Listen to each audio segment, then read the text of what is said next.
Hey, how we doing, everybody? We are here at our ninth week of the course, and I understand that it's your fall break this week from uh, today, Sunday, through the 15th, Friday, or Saturday, whenever it is, Sunday through Saturday. One of the other students got in touch with me about it, and I talked to my dean, and she said that, to keep on schedule, I could, you know, extend this week out into next week. So that's what I'm doing. So what we would have due this week is actually going to be due next week. So there are two things this week. We're onto a new mode of discourse, classification and division. We're not writing any more papers. Little asterisk to that. I'll explain what I mean by that. We're not writing any new papers, okay? So, we did a narrative unit, wrote a paper, descriptive, wrote a paper, persuasive, argumentative, wrote a paper, research, wrote a paper. What we're going to be doing in the second half of the class is we're going to be doing new modes of discourse, classification, division, cause and effect, compare, contrast, I think is one that we're going to do, but we're not going to have essay components with those new lessons that we're going to do. We'll still have homework. We'll still have SCC exercises, readings from our reader, discussion forums, discussion questions, etc., etc. Okay, just no papers. What we are going to be doing with our papers that we wrote in the first half of the term, the narrative, descriptive, etc., etc., is we're going to revisit them. We're going to go look back at the comments, at our rubric scores, make the corrections that we need to make, and also add another page. So I kind of lied when I said not writing any more papers. You're going to write an additional page to your old paper and make any corrections you need to make. What will happen then is I will give you half credit back on your original essay attempt. So let's say the narrative essay, you got an 86. Okay, if you make all the corrections based on my comments and your rubric score, you add your page like you need to, I will give you half credit back. So your 86 now becomes a 93. Okay, so what had been an 86 will now be a 93. Okay, so it's basically earning half credit back, making corrections, adding a new page. Okay, that won't come until next week. All right, we're going to edit, revise, edit, proofread, add a page to our narrative essay next week.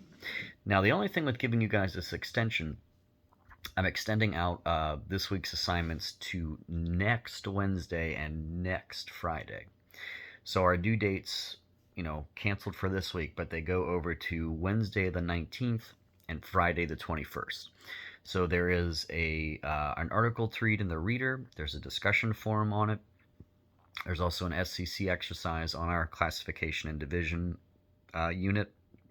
I think that's 3.3, chapter 3, lesson 3, and numbers 7 and 8.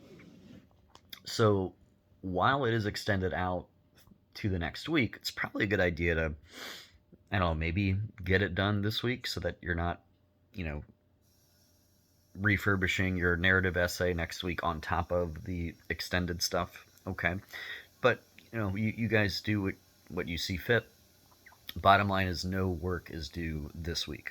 Okay, you have an extension, but by that same token, it's going to be kind of doubled on top of what we already have next week. And this is just to stay on schedule and make sure we get done everything we need to get done. Okay. So that is that. The assignments are open this week. If you want to do them and get them out of the way, you're welcome to do that. Okay. The only thing is, if you, let's say you add to the discussion. Well, let's say you're one of those people who wants to get it done. You add to the discussion. You might not get anybody else discussing with you. So remember, discussions, you have to add your post, but also respond to another student.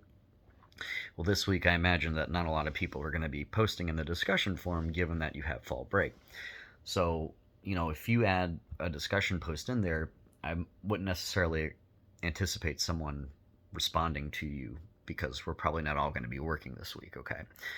So just keep that in mind for next week when it's due, Wednesday the 19th. You want to make sure you have your post in there and a response to another student's post, okay, for full credit. If you don't do that, if you just do an original post and you follow all the other directions, the best you'll get is an 85 out of 100. So maybe the best thing to do if you want to get ahead of the game are those SCC assignments, okay? Exercises 7 and 8, chapter 3.3, okay? All right, so that is that. So just some feedback on our persuasive argumentative essays.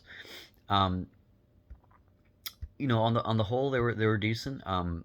One thing, the big red flag was using the first person point of view: I, we, my, mine, our, us.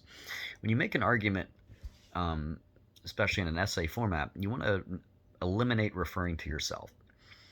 Think about it this way: if I say, I think pizza is the most delicious food ever, I think, well, that's just according to me, okay? Whereas if I say, pizza is the most delicious food ever, I'm making it sound as though that's the case for everybody. I'm using third person. I'm being more universal, okay? I'm stretching it out so that it applies to everybody. If I just say, I think, well, that just applies to me, and then it's not as convincing of an argument, because that's just according to me, 1 out of 7 billion people, okay? So when you refer to yourself, especially when you use a personal example, there are cases when, you know, that's allowed, but for this, it cheapens your credibility, your ethos, okay? So you want to make sure that you avoid doing that. You know, you weren't supposed to use research. Some people did use research. However, if you do use research, you have to cite it. You have to give credit to your source, all right? So if you did choose to go that route, even though you weren't supposed to, you have to make sure that you're crediting your source.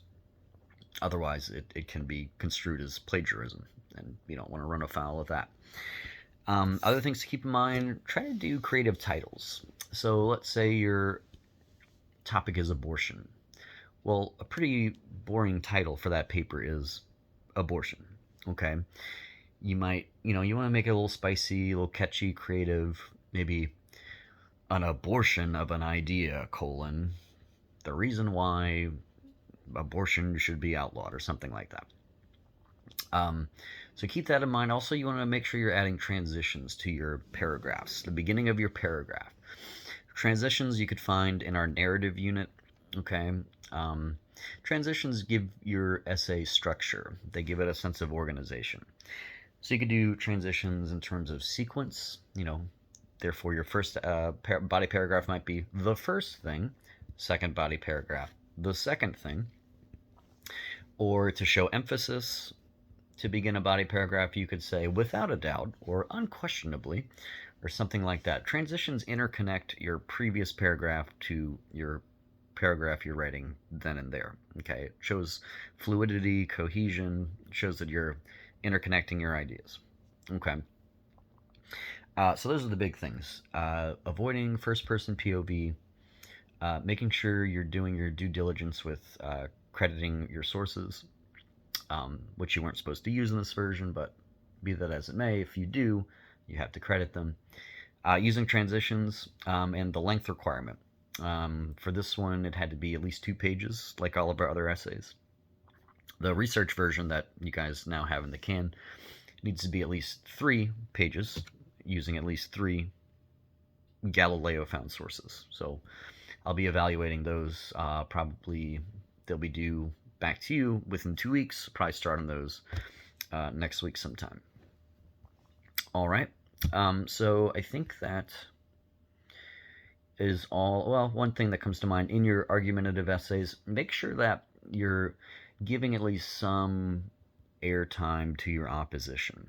Okay, so you don't want to sound like you're just unbridled, frothing at the mouth, attacking your opposition, because then you just sound like an angry, yelling person, and nobody wants to listen to someone like that. So if you are arguing against the death penalty, fine, you know, you want to be firm in your thesis and your supporting details, but also you want to give some credence to the opposition, you know, and many of you did that.